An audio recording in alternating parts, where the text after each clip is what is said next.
Você sabe quando é possível reverter uma demissão por justa causa? Sim, essa situação comumente acontece nas empresas, uma vez que a penalidade máxima, que é a demissão por essa modalidade, necessita de alguns requisitos que nós vamos aqui hoje elencar. E nada melhor do que exemplificarmos essa situação com um caso prático, referente a um julgado proferido pelo TRT da primeira região do Rio de Janeiro.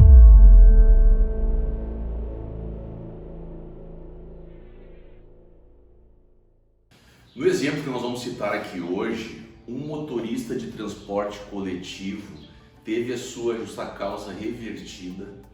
uma vez que o Tribunal Regional do Trabalho entendeu não ter restado comprovada a sua culpa, dolo, imprudência ou imperícia, nesse caso concreto. Todos nós sabemos que na demissão pela justa causa, o trabalhador recebe apenas o seu saldo de salário e eventuais férias vencidas acrescidas de 1/3, decaindo em relação a todas as outras verbas rescisórias a que faria jus,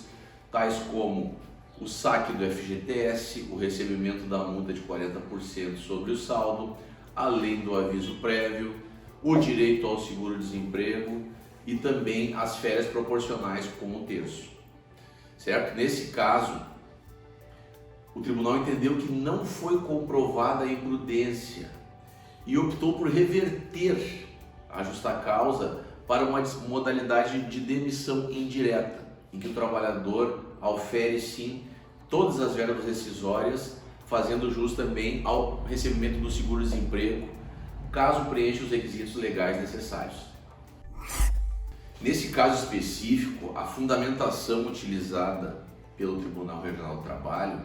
foi de que o motorista exercia a mesma atividade na empresa e fora contratado há 8 anos, sendo que durante todo esse lapso temporal ele jamais se envolveu em qualquer outro evento, outro acidente de trânsito, possuindo uma conduta profissional irreparável na condução do transporte de passageiros. Além disso, o tribunal considerou que a pista estava em obras e que estava mal sinalizada. E diante desse fato, entendeu que teria sido a causa determinante para o acidente de trânsito. Além do mais, outro detalhe muito importante é que o trabalhador argumentou que outros funcionários também envolvidos em acidente de trânsito não foram demitidos por justa causa, o que demonstrou possuir a empresa critérios divergentes em relação ao procedimento de rescisão do contrato quando da ocorrência de acidente de trânsito. É muito importante que a sua empresa tenha padrões e critérios muito bem definidos, pois eventualmente pode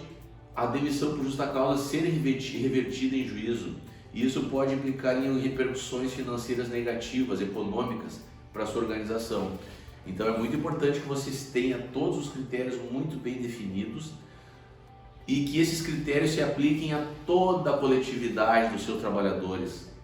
uma vez que você não pode simplesmente de uma hora para outra optar por alterar os critérios para que a demissão seja com ou sem justa causa,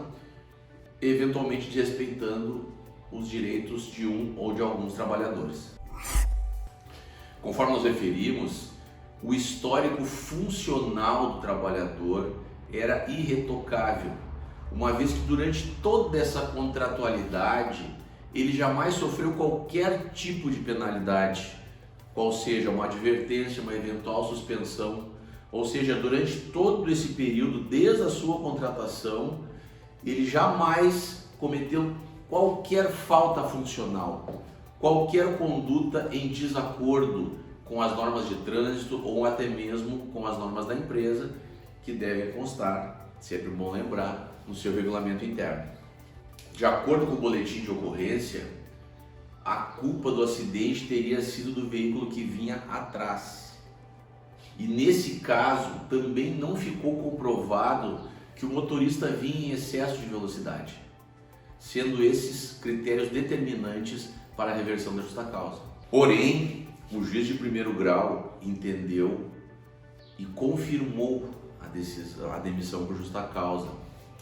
pois levou em consideração a gravidade do acidente e que pelo fato dele trabalhar com transporte de passageiros, não haveria a necessidade da gradação das penalidades, que nós já exaustivamente exemplificamos aqui para vocês. Nesse caso, o juiz de primeiro grau, que teve a decisão reformada pelo órgão superior, entendeu que o fato foi tão grave ao ponto de justificar a demissão pela penalidade máxima, que é justamente a demissão por justa causa. Como nós referimos aqui anteriormente em outros conteúdos que nós veiculamos aqui no nosso canal, a justa causa é a penalidade máxima e ela prescinde de uma gradação de penalidades, sendo que só existem 3 penalidades reconhecidas pela legislação trabalhista, que são justamente a advertência, em caso de novas reincidências, poderá evoluir para uma eventual suspensão, sendo que a suspensão pode ser aplicada em média de 3 até 30 dias, não se recomendando a suspensão por 30 dias, uma vez que ela suprime toda a remuneração mensal do colaborador e pode eventualmente ser considerada abusiva. Para somente após novas reincidências culminar na justa causa. É a chamada gradação de penalidades. E temos outro critério que tem que ser atendido. Essa gradação tem que respeitar um médio intervalo de tempo entre uma falta funcional e outra. Não pode um trabalhador que cometeu uma pequena falta lá em anos anteriores, depois retomou sua conduta profissional de forma correta e exemplar, eventualmente 1 ou 2 anos depois comete uma outra penalidade e já nessa situação vai tendo a gradação. As penalidades devem observar os critérios legais e devem ser aplicadas em um médio intervalo de tempo para que seja reconhecida e para que seja legitimada a gradação até eventualmente culminar numa demissão por justa causa. O tribunal acabou revertendo a decisão e, no nosso entendimento, de forma totalmente acertada, uma vez que a decisão foi unânime, por entender que a empresa não se desincumbiu de comprovar a culpa do seu colaborador. E isso seria imprescindível, quanto mais pelo fato de ter sido aplicado a pena máxima já na primeira ocorrência de acidente de trânsito em relação a esse colaborador. Não ficou comprovado também o excesso de velocidade, ou seja, nenhum dos elementos carreados na investigação do fato trouxeram convencimento aos desembargadores de que o motorista havia efetivamente agido com culpa ou dolo. Pelo contrário, todas as circunstâncias que envolveram o acidente deram conta de que o fato ocorreu por circunstâncias alheias à sua vontade, que não teria sido ele o fator determinante para o evento, para o sinistro, sendo este o critério adotado pelo tribunal, que acabou por reverter a justa causa. O trabalhador, na defesa do seu direito, também lançou mão da prova testemunhal, que confirmou possuir o mesmo uma conduta profissional ilibada e irretocável durante todo o pacto laboral,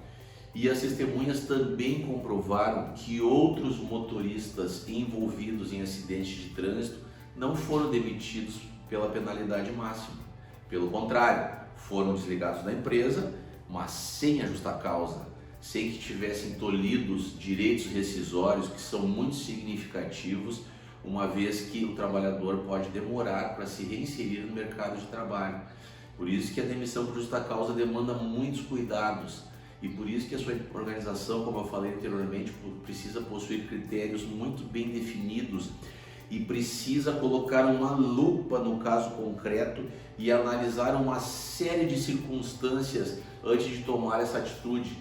como por exemplo o histórico funcional do colaborador, as circunstâncias fáticas do evento que deu origem à penalidade. Ou seja, é muito importante que a sua organização possua um setor especializado, uma consultoria jurídica, um departamento de investigação de penalidades muito bem qualificado e que haja de forma legítima, a fim de que todas as decisões que são tomadas pelo corpo diretivo da empresa não venham eventualmente a serem revertidas através de uma decisão judicial. Nesse caso em comento, a empresa teve a demissão revertida para a modalidade da dispensa indireta e foi condenada ao pagamento de todas as demais verbas rescisórias, como eu falei anteriormente, aviso prévio, férias proporcionais com 1/3, liberação do fundo de garantia, recebimento ou pagamento da multa de 40%, certo? Nesse caso, o desdobramento econômico não foi tão gravoso. Porém, é muito importante que a sua organização tome cuidado, pois existem algumas situações similares a esta em que a justa causa é revertida e a empresa pode eventualmente ser obrigada a reintegrar o colaborador, a pagar as remunerações referentes a todo o período do afastamento indevido, além de sofrer uma condenação por danos morais. Tá ok? Muito obrigado, até a próxima.